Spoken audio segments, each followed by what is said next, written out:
प्रश्न क्रमांक पहिला या ठिकाणी शब्दसमूहाचा अर्थ स्पष्ट करणारा शब्द निवडा। या ठिकाणी संसाराचा त्याग केलेला असा कोण? असा असतो संन्यासी। कोण असतो? असा असतो संन्यासी।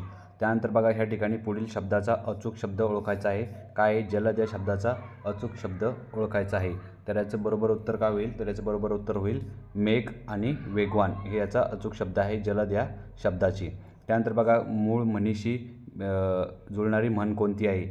एकादशीच्या घरी शिवरात्र। बघा ह्या ठिकाणी म्हण दिलेली एकादशीच्या घरी शिवरात्र। तर याच्याशी मिळती जुळती म्हण कोणती आहे? तर याच्याशी मिळती जुळती म्हण आहे आंधळ्या बहिऱ्याची गाठ। काय रे? आंधळ्या बहिऱ्याची गाठ ही याची जुळती मिळती म्हण आहे। त्यानंतर नेक्स्ट बघू आपण।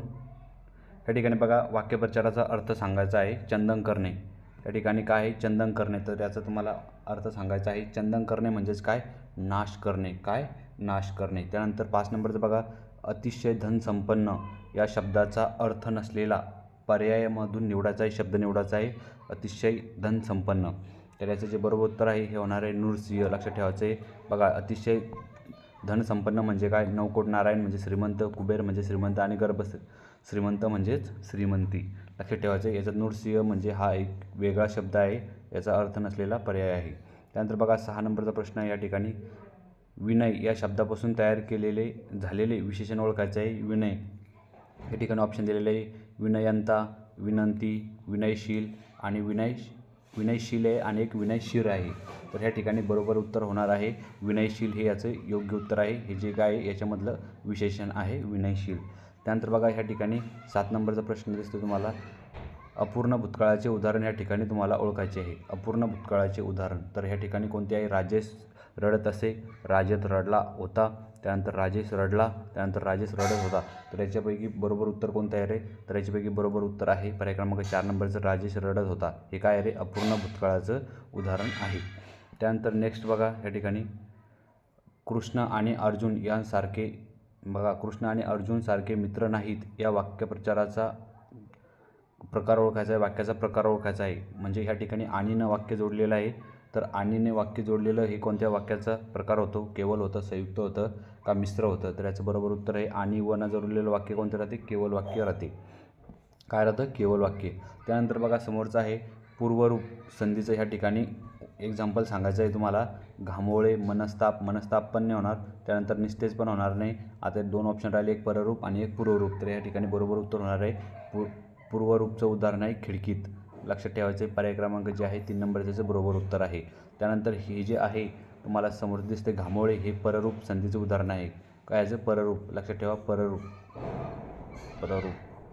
त्यानंतर बघा ह्या ठिकाणी 10 नंबरचा प्रश्न आहे चिमणी आकाशात उडाली विभक्तीचा अर्थ ओळखायचा आहे। चिमणी आकाशात उडाली या ठिकाणी त हा विभक्तीचा प्रत्यय ह्या ठिकाणी लागलेला आहे। तर ह्या ठिकाणी तुम्हाला ओळखायचा आहे विभक्तीचा अर्थ या ठिकाणी सांगायचा आहे। तर याचं जे बरोबर उत्तर आहे अधिकरण। अधिकरण काय दर्शवतं? स्थळ किंवा वेळ। या ठिकाणी लक्षात ठेवायचं विभक्तीचा अर्थ सांगितलेला आहे, विभक्ती विचारलेली नाही या ठिकाणी। विभक्ती जर विचारली असती तर त ही विभक्ती या ठिकाणी लागली असती। तर या ठिकाणी लक्षात ठेवायचे आकाशात म्हणजेच काय? अधिकरण स्थळ वेळ ह्या ठिकाणी दर्शवत आहे। त्यानंतर बघा ह्या ठिकाणी आहे 11 नंबरचा प्रश्न अष्टभुजाचा समास ओळखायचा आहे। तर अष्टभुजाचा समास कोणता होणार आहे? तर बहुर्वी समास आहे अष्टभुजाचा। कोणता समास आहे? बहुर्वी समास। त्यानंतर नेक्स्ट जाऊ आपण। या ठिकाणी बघा अनेकवचन नसलेला शब्द ह्या ठिकाणी ओळखायचा आहे। अनेकवचन नसलेला शब्द तर ह्या ठिकाणी अनेकवचन नसलेला शब्द कोणता आहे? तर ह्या ठिकाणी अनेकवचन नसलेला शब्द आहे पर्याय क्रमांक 1 तळे। तळे हा अनेकवचन शब्द नाही आहे, हा एकवचनी वापरला जातो तळे। त्यानंतर बघा पुढील कोणत्या शब्दाचे सामान्य रूप होत नाही? तर या ठिकाणी कोणत्या शब्दाचे सामान्य रूप होत नाही? तर या ठिकाणी गुरु या शब्दाचं सामान्य रूप होत नाही। लक्षात ठेवायचं आहे कोणतं? गुरु या शब्दाचं। बाकी सगळ्यांचं सामान्य रूप काय होतं? या ठिकाणी होते। त्यानंतर सर्वनामापैकी किती सर्वनामे वचनभेदानुसार बदलतात?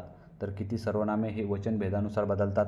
तर 5 सर्वनामे ही जी काय आहे रे ही वचनभेदानुसार बदलतात। किती? 5 सर्वनामे। त्यानंतर बघा त्याला 15 नंबरचा प्रश्न या ठिकाणी त्याला बिचाऱ्याला मारू नका विशेषणाचा प्रकार ओळखायचा आहे। त्याला बिचाऱ्याला काय? मारू नका विशेषणाचा प्रकार कोणता आहे? गुणविशेषण, सार्वनामिक विशेषण, अधिविशेषण का संख्या विशेषण आहे? तर याचं जे बरोबर उत्तर आहे सार्वनामिक विशेषण। काय? सार्वनामिक विशेषण ह्या ठिकाणी वापरलेलं आहे वाक्यामध्ये। लक्षात ठेवा तुम्ही सार्वनामिक विशेषण या ठिकाणी त्याला हे काय रे? सार्वनामिक विशेषण आहे। त्यानंतर नेक्स्ट बघा 16 नंबरचा प्रश्न आहे तुमच्यासमोर। या ठिकाणी कराडला पोहोचण्यापूर्वी सांजावले या ठिकाणी कोणते क्रियापद रे प्रायोजिक आहे, शक्य आहे, अनियमित आहे का अकर्तृक आहे? तर या ठिकाणचे बरोबर उत्तर आहे अकर्तृक क्रियापद आहे हे काय सांजावले या ठिकाणी कोणते क्रियापद आहे अकर्तृक. लक्षात ठेवायचे. पर्याय क्रमांक 4 नंबर त्याचं बरोबर उत्तर आहे. त्यानंतर या ठिकाणी अयोग्य जोडी ओळखायची आहे. या ठिकाणी 3 कशा योग्य जोड्या आहे आणि याच्यापैकी एक अयोग्य जोडी तुम्हाला ओळखायची. बघा जाणून बुजून म्हणजे हे काय आहे जाणून बुजून हे काय साधित क्रियाविशेषण आहे बरोबर आहे. त्यानंतर चमचम अनुकरण आहे शब्दाची या ठिकाणी पुनरावृत्ती झाली. त्यानंतर नक्कीच निश्चयदर्शक आहे. नक्कीच निश्चित हे जे आहे हे निश्चयदर्शक आहे. त्यानंतर वारंवार हे काय आहे रीतिवाचक आहे का नाही. तर ह्या ठिकाणी अयोग्य जी जोडी होणार आहे ही 4 नंबरची होणार आहे. त्यानंतर बघा ह्या ठिकाणी 18 नंबरचा प्रश्न आहे चोराला तुरुंगात ठेवा. वाक्याचा प्रकार ओळखायचा आहे. चोराला काय तुरुंगात ठेवा या ठिकाणी वाक्याचा प्रकार तुम्हाला ओळखायचा आहे. आज्ञार्थी आहे, स्वार्थी आहे की विद्यार्थी आहे की संकेतार्थी आहे. तर याचं जे बरोबर उत्तर आहे की ठिकाणी काय आहे रे ह्या ठिकाणी एक आज्ञा दिलेली आहे चोराला तुरुंगात ठेवा. तर याचं बरोबर उत्तर काय होणार आहे आज्ञार्थी. आज्ञा विनंती सल्ला जर असली तर त्या ठिकाणी आज्ञार्थी वाक्याचा प्रकार होतो. त्यानंतर 19 नंबरचा प्रश्न बघा तुमच्यासमोर आहे हिंदू भूमीचे नंदनवन अतिशय सुंदर ते काश्मीर. बघा हिंदू भूमीचे नंदनवन अति सुंदर ते काश्मीर तेथे हिंदूचे वैऱ्यासंगे झाले चाले रणकंदन.